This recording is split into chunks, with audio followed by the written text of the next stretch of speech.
que uma parede vazia num tribunal é também uma atitude religiosa. Porque viver como se Deus não existisse também é uma atitude religiosa.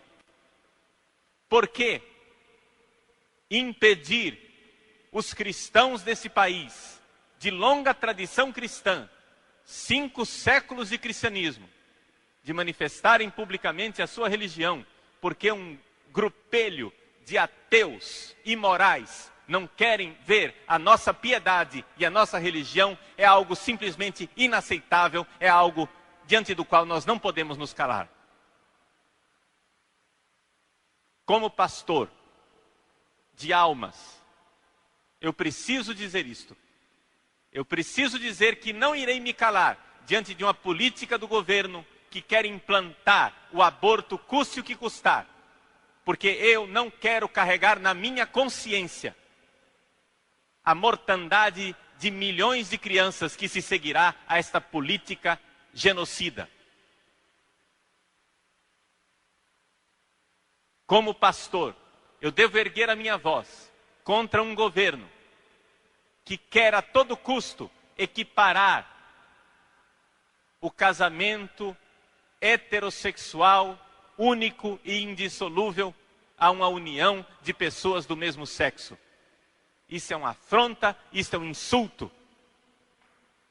Nós não podemos dizer que o ato sexual homossexual tem a mesma dignidade do ato sexual heterossexual. Meus irmãos, todos nós nascemos de um ato sexual heterossexual, da união de um homem e de uma mulher. Todos nós devemos a santidade e a grandeza do sexo entre um homem e uma mulher, a nossa existência. O que é que um homem com um homem podem produzir, além de excrementos? O que é que uma mulher e uma mulher podem produzir? Absolutamente nada. A esterilidade desses atos sexuais não pode ser equiparada à grandeza e à fertilidade dos atos que Deus quis e planejou, que é o ato entre um homem e uma mulher. E a Igreja Católica não pode, não deve, e se Deus quiser, não irá se calar diante desta perversão. Nós não estamos querendo colocar nenhum homossexual na cadeia, como eles, aliás, querem me colocar na cadeia. E a você também, se você abrir o bico. Porque já existe no Congresso, tramitando uma lei, PL 120, que pretende punir como crime inafiançável qualquer ato de discriminação contra pessoas que advogam o sexo com o mesmo sexo. Eu não quero colocar nenhum homossexual na cadeia. Enquanto houver sociedade cristã, os homossexuais continuarão tendo o direito civil de ter as relações sexuais que quiserem, sem ser ameaçados com a cadeia. Mas, por favor, não queiram calar a nossa boca e não queiram nos obrigar a achar tudo isso muito bonito e decente. Uma coisa é um crime, outra coisa é um pecado. O homossexualismo não é um crime, mas é um pecado, porque não está no projeto de Deus, porque Deus não o quis. Todo homossexual, enquanto os valores cristãos guiarem o nosso país, todo homossexual terá todo o direito de sê-lo, de ser homossexual o quanto quiserem, e de fazer os atos sexuais que quiserem, mas não queiram que os elogiemos por isto. Não queiram que nós achemos tudo isso muito santo e decente, porque a palavra de Deus nos proíbe. Criminalizar, esta minha opinião, é criminalizar o cristianismo. Esta PL 120 está simplesmente pretendendo criminalizar o cristianismo. Vocês sabem que já está em vigor essa realidade no nosso país, não através de lei, mas através de jurisprudência.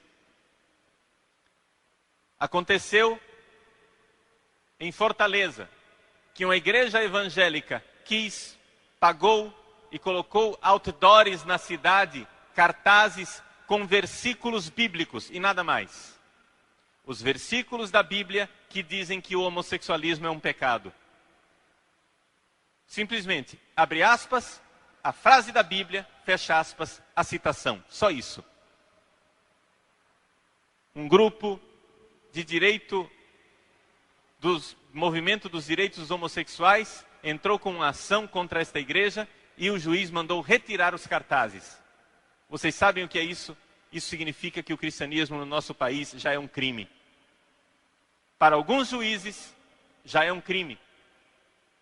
Para alguns juízes, ter a opinião da Bíblia é um crime. E assim, eles vão instalando esse tipo de aberração no nosso país. Querem que nós aceitemos o apoio total e restrito destes grupos de facínoras que invadem as terras e que tomam conta das áreas produtivas do nosso país para não produzirem absolutamente nada. Esse bando de cafajestes chamado MST é o maior latifundiário deste país. E, no entanto, não produzem uma banana. Porque o que querem é destruir simplesmente a nossa sociedade. A eles não interessa minimamente a produção, a eles não interessa minimamente aquilo que seja a ordem, aquilo que seja uma democracia.